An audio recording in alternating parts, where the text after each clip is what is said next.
April 11th every year. There is a famous quote that says that dogs are not our whole life, but they make our lives whole. I call upon Krishante to deliver the welcome. Good morning everyone, I am Krishante from grade 3. Delighted to welcome all you for this wonderful celebration of Pets Day. Especially, I would like to welcome our chief guest, Mr. Lingeshwar, who is our dog trainer and groomer for 4 years in Sivagasi. Welcome, sir. Next, I would like to welcome our principal and facilitators, all dear my friends, to this wonderful celebration. Today we come together as animal love, pet parents and supporters of our furry, feather and even scaly companions who is bringing so much love and joy into our companionship, into our lives. Pet is just not animal, they are also a family. These even delicate to appreciable our beloved pet. Learn more about their needs and spread awareness about responsibility of pet care. Let's make today a memorable of fun for both of us. Once again, I welcome you all for this Pets Day celebration and let the fun. Now it's time to listen to the students talk about their pets. First, I would like to call Sujay Sarvesh to share about this pet. Good afternoon everyone, my name is Sujay Sarvesh. I am studying 6th standard. I have a pet. It is a domestic goat.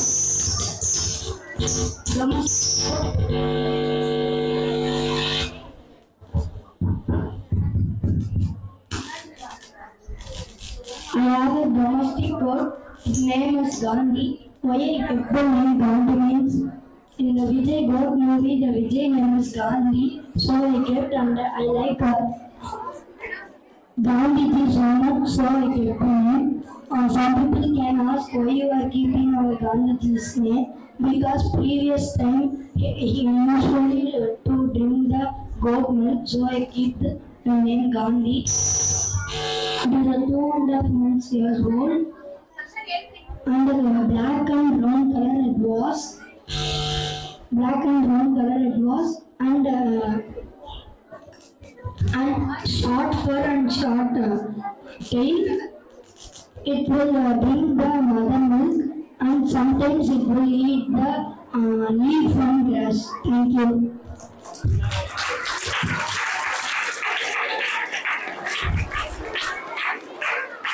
Thank you, Sujay. Now I call Avantika to the stage to share about her pet. Hi, my name is Avantika. I'm going to talk about my dog. My dog name is Brenda, and I love her so much. When I'm sad, she will make me happy. And when I throw a ball, she take and break it in my hand. When I take her food and I rise up, she will jump and take my food. And I love her so much. And I'm so excited she's going to lay babies. Thanks. Thank you, Avantika. Here comes Radha Panditwari to talk about her pet. Good afternoon, everyone. I am Radha Pandish from grade 3. I have a beautiful dog. Its name is Vasi. Vasi is a naughty dog. He dances when I am with him. He plays and he will do naughty things. When I came to from my school,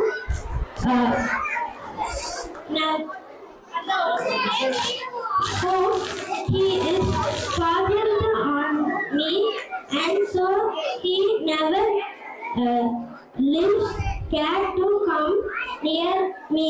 I love my dog very much. Thank you. Hi everyone, my name is Jessie. I am studying grade 7. I had 3 parents, but now I don't have.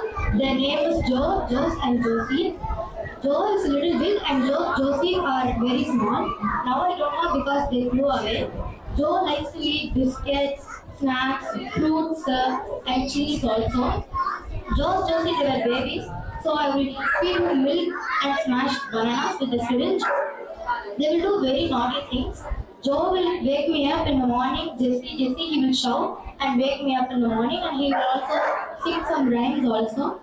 Joe's Josies, they don't know how to speak. They will do very naughty things. They are very naughty. Good afternoon, everyone. My name is Krishna. I have a pet dog. The dog name is Maggie. It is February. Age of the Maggie is 2.5 years old.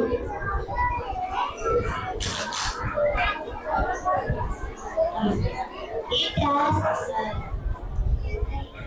wrinkly skin, soft, muscly face, and curled tail. Usually, it likes to eat apple, banana, milk, and egg rice. Unique thing of Maggie is very kid-friendly dog. Love to play with kids. Thank you.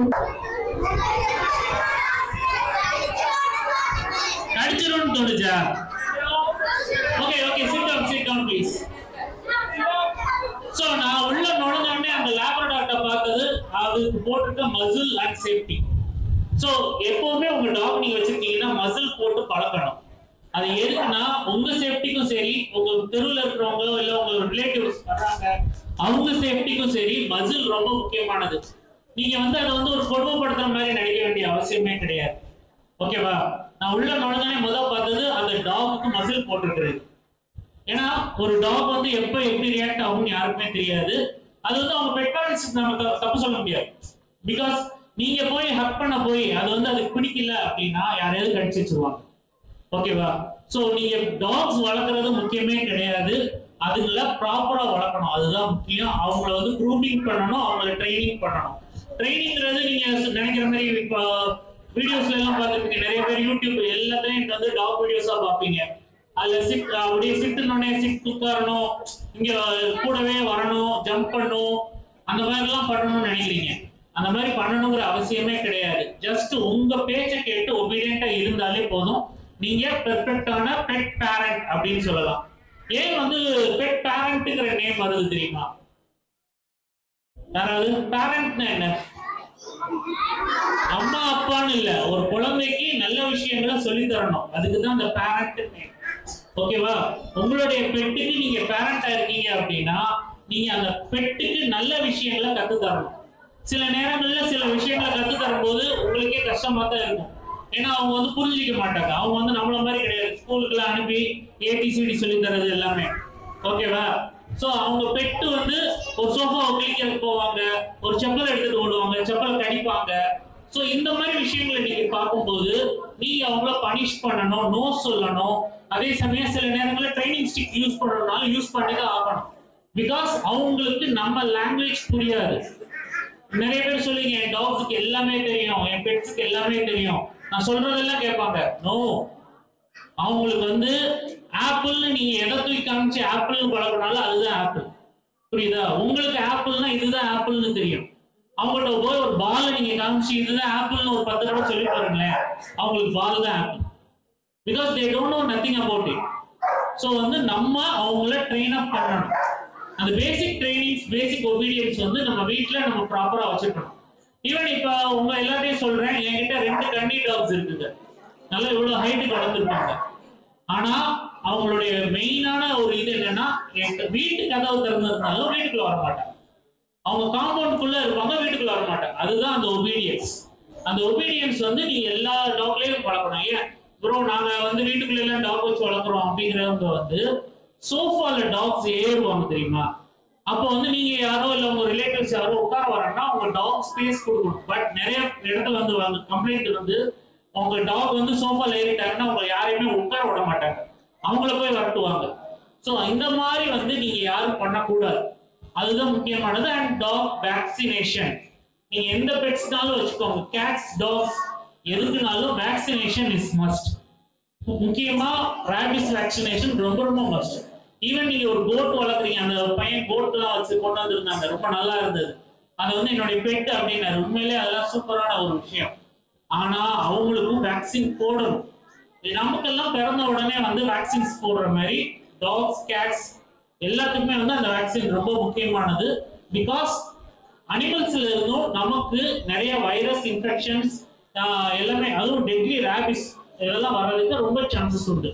So அதனால நம்ம vaccination is must. அடுத்து பார்த்தோம்னா grooming ரொம்ப ரொம்ப முக்கியம். க்ரூமிங்னா நிறைய பேர் என்ன நினைக்கிறீங்க? க்ரூமிங்னா என்ன சொல்லுங்க பார்ப்போம். கட் இட்ஸ் நெயில்ஸ், அது மட்டும் க்ரூமிங் கிடையாது. குளிப்பாட்டுறது, அதுகளை மெயின்டைன் பண்றது, நெயில் கட் பண்றது எல்லாமே அந்த க்ரூமிங்ல வரும். அதாவது அழகுபடுத்துறது அப்படிங்கிறது தான் க்ரூமிங். ஸோ எதனால க்ரூமிங் மஸ்ட்னு சொல்றேன் அப்படின்னா, நீங்க கேட்ஸ் அண்ட் டாக்ஸ் வளர்க்குறீங்க, ஈவன் ஒரு பேரட் வளர்க்குறீங்கன்னாலும் சீசனல் பருவ உள்றது வந்து எல்லாத்துக்குமே இருக்கும். பேரட்ஸ் கூட பாத்தீங்கன்னா ஒரு குறிப்பிட்ட சீசன்ல அதுங்களுடைய ரெக்கையை உதுத்திட்டு திரும்ப வளரும். அது ஹென்னா இருக்கட்டும், உங்க டாகா இருக்கட்டும், கேட்டா இருக்கட்டும், எல்லாத்துக்குமே வந்து அந்த பரு விழுந்து முளைக்கும். ஸோ இது வந்து ப்ராப்பரா மெயின்டைன் பண்ணோம் அப்படின்னா தான் உங்களுக்கு எந்த ஒரு இன்ஃபெக்ஷனோ இல்ல சைனஸ் மாதிரி பிரச்சனைகளோ வராம இருக்கும். நிறைய பேர் வந்து வீட்டுக்குள்ள கேட்ஸ் வளர்ப்பீங்க, டாக் வளர்ப்பீங்க, அவங்க பெட்ரூம் வரைக்கும் வரும், உங்க கிச்சன் வரைக்கும் வரும். அப்படின்னு ஒரு உழுப்பு உழுப்புனாங்கன்னா ரூம் முழுக்க ஃபர்ரா பறக்கும். உண்மையா இல்லையா? பாத்திருக்கீங்களா? உங்க வீட்டுல ஃபர் நிறைய இருக்கும். அப்போ வந்து நீங்க ப்ராப்பரா கூம்பிங் பண்ணணும். நமக்கு டெய்லி தலை சீவுவோம்ல, நீங்க எல்லாம் தலை சீவி சடகட்டுவீங்களா? லேடிஸ் எல்லாம், கேர்ள்ஸ் எல்லாம். அந்த மாதிரி டாக்ஸுக்கும் ரெகுலரா கூம்பிங்கிறது ரொம்ப முக்கியமானது. கேட்ஸுக்கும் தான். ஸோ அந்த கோமிங் ரெகுலரா பண்ணும்போது என்ன ஆகும்னா, அந்த டெட் ஹேர்ஸ் வந்து ரெகுலரா உள்ளக்கூடிய டெட் ஹேர்ஸ் வந்து நம்ம முதல்ல ரிமூவ் பண்ணிடுவோம். அந்த ரிமூவ் பண்ணும்போது அதுக்கப்புறம் திருப்பி ரீக்ரோத் ஆயிரும். அது வந்து சீசனல் தான். ஸோ அதனால எந்த ஒரு பிரச்சனையும் கிடையாது. ஐயோ நிறைய ஹேர் விழுதுன்னு நீங்க நினைச்சு ஏதாவது டானிக் டேப்லெட்ஸ் போக வேண்டிய அவசியம் இல்லை. மெயினா ஸ்கின் இன்ஃபெக்ஷன் வராம பாத்துக்கோங்க. ஏன்னா ஸ்கின் இன்ஃபெக்ஷன் வந்தது அப்படின்னா அது நம்மளுக்கும் ஸ்ப்ரெட் ஆக நிறைய வாய்ப்புகள் இருக்கு. ஓகேவா? சரி, கேட்ஸ் அண்ட் டாக்ஸ் வளர்க்குறவங்களுக்கு இன்னொன்று சொல்லிக்கிறேன். வெயில் காலம் ரொம்ப வந்துகிட்டே இருக்கு. ஸோ வந்து ஹீட் ஸ்ட்ரோக் வர்றதுக்கு நிறைய சான்சஸ் உண்டு. அண்ட் இன்னொரு விஷயம், உண்ணி நிறைய வரும். ஸோ உண்ணி வந்து நமக்கு நம்மளுடைய ஸ்கின்ல உண்ணியால வாழ முடியாது, திக்ஸால. பட் இருந்தாலும் அது வந்து கேட்ஸ் அண்ட் டாக்ஸ் அஃபெக்ட் பண்ணிக்கிட்டே தான் இருக்கும். ஸோ அது மட்டும் இல்லாமல் வெயில் காலம் உங்களுடைய கேட்ஸ் அண்ட் டாக்ஸுக்கு நீங்க முக்கியமா நல்ல கூலா இருக்கிற பிளேஸ் அஃபோர்ட் பண்ணுங்க. உங்க வீட்டுல எப்பவுமே நிழலா இருக்கக்கூடிய ஒரு இடத்துல தான் அவங்களை படுக்க வைக்கணும். அவங்களுக்கு எப்பவுமே 24/7 வாட்டர் இருக்கிற மாதிரி பாத்துக்கோங்க. அண்ட் முக்கியமான விஷயம், ஐஸ் கியூப்ஸ் இருக்கு பாத்தீங்களா? ஐஸ் கியூப்ஸ் வந்து உங்க டாக்ஸுக்கு பிளேஃபுல்லா எப்பயாவது கொடுக்கும். எப்ப பார்த்தாலும் கொடுக்கணும் இல்லை, எப்பயாவது கொடுக்கலாம். ஸோ அதனால வந்து அவங்களுடைய பாடி டெம்பரேச்சர் மெயின்டைன்டா இருக்கும். அதனால ஹீட் ஸ்ட்ரோக் வராது. அண்ட் நெக்ஸ்ட் பார்த்தோம்னா உண்ணி நீங்க என்னதான் இது பண்ணாலும் உண்ணிங்கிறது வரத்தான் செய்யும். புரியுதா? ஸோ அதனால வந்து உண்ணி வராம இருக்கிறதுக்கு நீங்க வந்து நீம் ஆயில் இந்த மாதிரி இது யூஸ் பண்ணலாம். உண்ணி ஹெவியா வந்துருச்சுன்னா எக்காரணம் கொண்டு கொடுக்க கூடாது. நம்ம வந்து பெயின் எடுப்போம், நமக்கெல்லாம் பெயின் எடுப்பாங்க தெரியுமா? அந்த மாதிரி கேட்ஸ் அண்ட் டாக்ஸுக்கு உண்ணி நீங்க எடுக்கிறீங்க அப்படின்னா அது வந்து தப்பு. ஏன்னா அது வந்து வித்தியாசமா இருக்கும். அதனுடைய ஒரு கொடுக்கு வந்து உள்ளே தான் இருக்கும். அந்த ஸ்ட்ரா மாதிரி உள்ள உறிஞ்சிக்கிட்டே தான் இருக்கும் பிளட். அதை எடுக்கும் போது பிளட் வெளியே வரும். ஸோ அதனால வந்து நிறைய உண்ணி சுற்றி இருக்கிற டிக்ஸ் எல்லாமே அட்ராக்ட் ஆகுறதுக்கு சான்சஸ் இருக்கும்.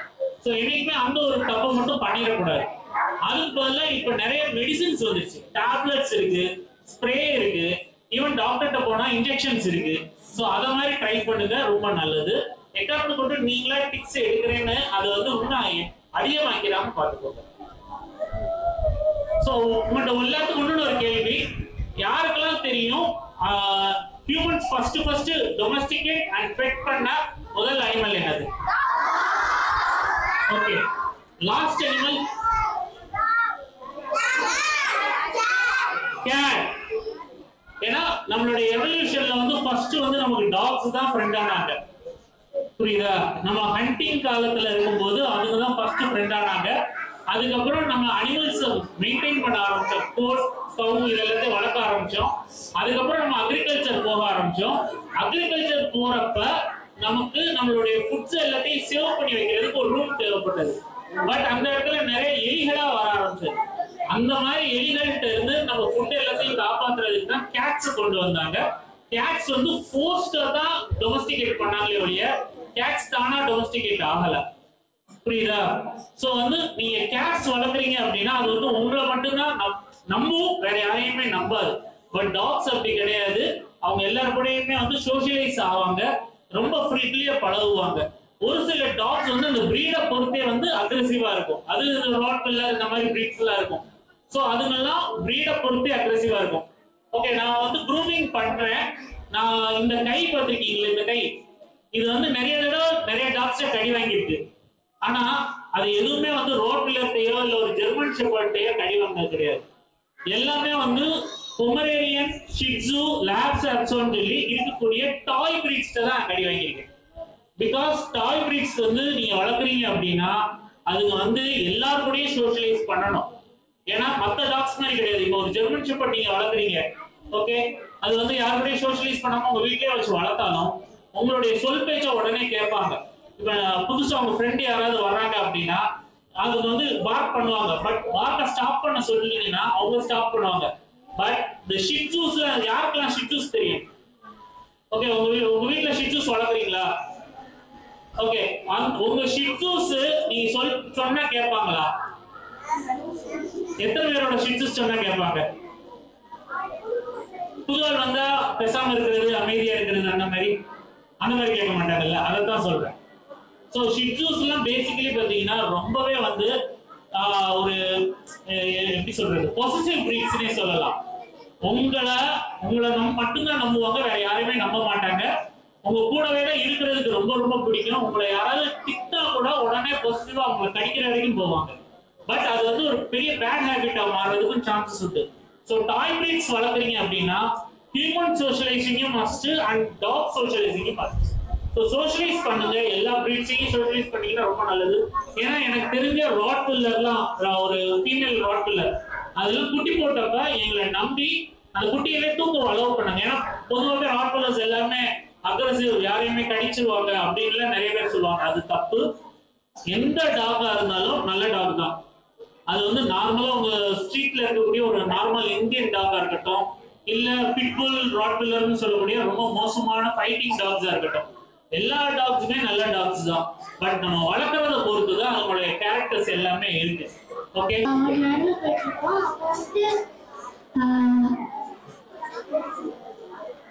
இது ஸ்ட்ரீட் டாக்ஸ் வந்து அட்டாக் பண்ண அப்படி கத்துக்கணும். சோ இந்த பாப்பா நல்ல கேள்வி கேட்டாங்க. ஸ்ட்ரீட் டாக்ஸ் அட்டாக் பண்ண போறாங்க அப்படின்னா நம்ம எப்படி தப்பிக்கணும் அப்படின்னு நல்லா தெரிஞ்சுக்கோங்க. 80% ஆஃப் தி ஸ்ட்ரீட் டாக்ஸ் வந்து யாரையும் அட்டாக் பண்ணாது. அப்படி அட்டாக் பண்றாங்க அப்படின்னா அவங்கள யாராவது வந்து டிஸ்டர்ப் பண்ணிருக்கணும். இது வந்து என்னுடைய சைல்ட் லைஃப்ல நடந்த ஒரு இன்சிடென்ட் தான். அப்போ வந்து நான் ட்ரௌசர் போட்டுட்டு போவேன், சின்ன பையனா இருக்கும், இந்த பாப்பா பையன் வயசா இருக்கும். ஸோ அந்த டைம் பார்த்தீங்கன்னா எங்க ஒரு வீட்டுல டாக் வளர்ப்பாங்க. அது ஒரு நார்மல் டாக். அது வந்து ட்ரௌசர் போட்டுட்டு போற பசங்களை மட்டும் விரட்டி கடிக்க வரும்.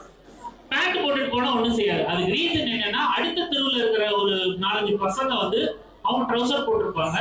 அவங்க அந்த டாகை கல்லெறிகிறது இந்த மாதிரியான தப்பான ஒரு ஹேபிட்டா பண்ணியிருக்காங்க. ஸோ அந்த டாக் என்ன ஆயிடுச்சுன்னா ட்ரௌசர் போட்டுட்டு வர பசங்க எல்லாருமே நம்ம மேல கல்லெறிவாங்க அப்படிங்கிற ஒரு மென்டாலிட்டிக்கு போயிருது. அதுல இருந்து அது வெளியே வர்றதுக்கே ரொம்ப காலம் எடுத்தது. ஸோ ஸ்ட்ரீட் டாக் வந்து நம்மளை விரட்டுறாங்க அப்படின்னா கீழே இருந்து ஏதாவது ஒரு கல்லையோ இல்லை குச்சியோ எடுத்து காட்டினாலே அது ஓடிடும். மெயினா எந்த டாக்கும் நம்மளை கடிக்கணுங்கிற இன்டென்ஷன்ல கடிக்காது. அதுங்க ஒண்ணு பயந்துருக்கணும், இல்ல அதுங்களுக்கு ரேபிஸ் இந்த மாதிரி இன்ஃபெக்ஷன் ஆயிருக்கணும். அப்படின்னா மட்டும்தான் அவங்க நம்மளை கடிக்க வருவாங்க. அதான் சொல்றேன்ல, 100%ல 80% of the dogs will not attack us. Okay,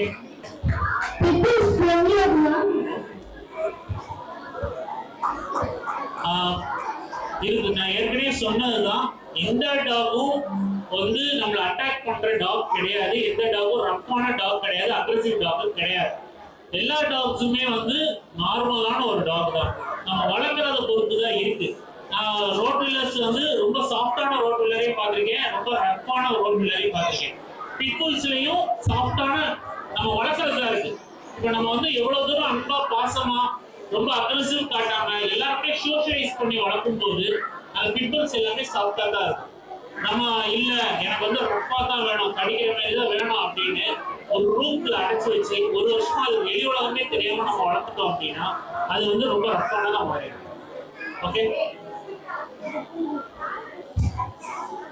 sir இப்போ வந்து ஏதாச்சும் டாக்ஸ் வந்து நம்ம டைல்ஸ் ரூம்ல அந்த மாதிரி போட்டால் கால் பெண்ட் ஆயிருன்னு சொல்லுவாங்க. அப்போ அப்படி பெண்ட் ஆயிடுச்சுன்னா நம்ம என்ன சொல்லுவோம்? ஸோ பேசிக்கலி பார்த்தோம் அப்படின்னா டைல்ஸ் வந்து வளர்க்குறது, டைல்ஸ்க்கு வந்து கிரிப்பு கிடையாது. ஸோ நீங்கள் இப்போ ஒரு டாக் வளர்க்குறீங்க அப்படின்னா அதுக்கு வந்து முக்கியமாக தேவை 4 கால்லையும் வந்து அதுக்கு நிற்கணும். பப்பில இருந்து நான் சொல்கிறேன்.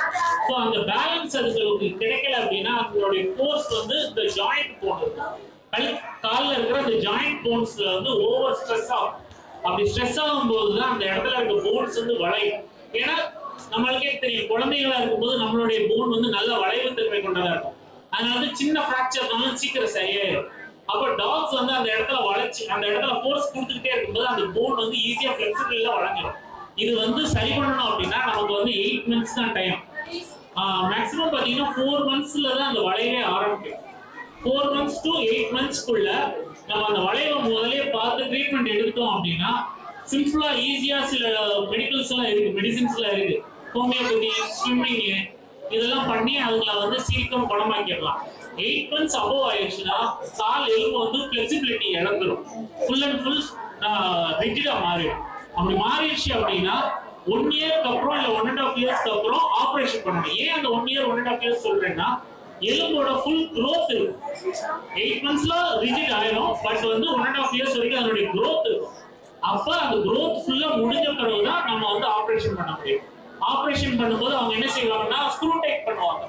அந்த பிளேட்ஸ் போட்டு ஸ்க்ரூ பண்ணி அந்த ஒவ்வொரு ஸ்க்ரூவையும் டைட் பண்ணி அதுல வந்து ஸ்ட்ரைட்டன் பண்ணுவாங்க. அது வந்து ஒரு பெரிய ப்ராசஸ், அது ரொம்பவும் பெயின்ஃபுல்லாகவும் இருக்கும். ஓகே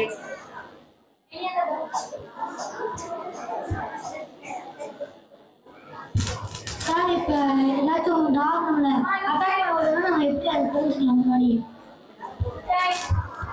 பேசிக்கலி டாக்ஸ் வந்து அட்டாக் பண்றாங்க அப்படின்னா 2 விதம் இருக்கும். ஒண்ணு வந்து உருமுறது, பயமுறுத்துவாங்க நம்மள, உருமுறது, பார்க் பண்றது, வாலை வந்து வெறப்பா காட்டுறது. ஸோ இது எல்லாமே அவங்களுடைய பாடியை வந்து நல்லா ஸ்ட்ரெச் பண்ணுவாங்க. அப்ப அந்த முதுகுல இருக்க முடியெல்லாம் பார்த்தீங்கன்னா நடுக்கு நிற்கும். ஸோ இதெல்லாம் ஃபர்ஸ்ட் ஹேபிட்.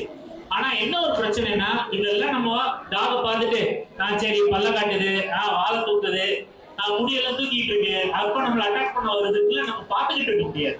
ஓகேவா? உங்களை நோக்கி ஒரு டாக் வேகமா அக்ரெசிவா உருவிட்டு வந்துச்சுனாலே நீங்க அந்த இடத்த உடனே காலி பண்ணிடுறது நல்லது. புரியுதா? சரியா? அவ வரும்போதே சரி இதெல்லாம் பண்ணிக்கிட்டு இருக்கு, இது நம்ம அட்டாக் பண்ணுமா பண்ணாதான் நீங்க யோசிச்சுட்டு இருக்காதீங்க. ஓகே, ஸோ நல்ல கேள்வி கேட்டாங்க. டாக் வந்து சாண்ட் ஏரியா பார்டர்ல எல்லாம் வச்சுக்கலாமான்னு. தாராளமா வச்சுக்கலாம். உங்க டாக் வந்து சாண்ட் வந்து best. I wish a wonderful evening to everyone gathered here. On behalf of our school, I would like to express our sincere thanks to Mr. Lingeshwar for being here today.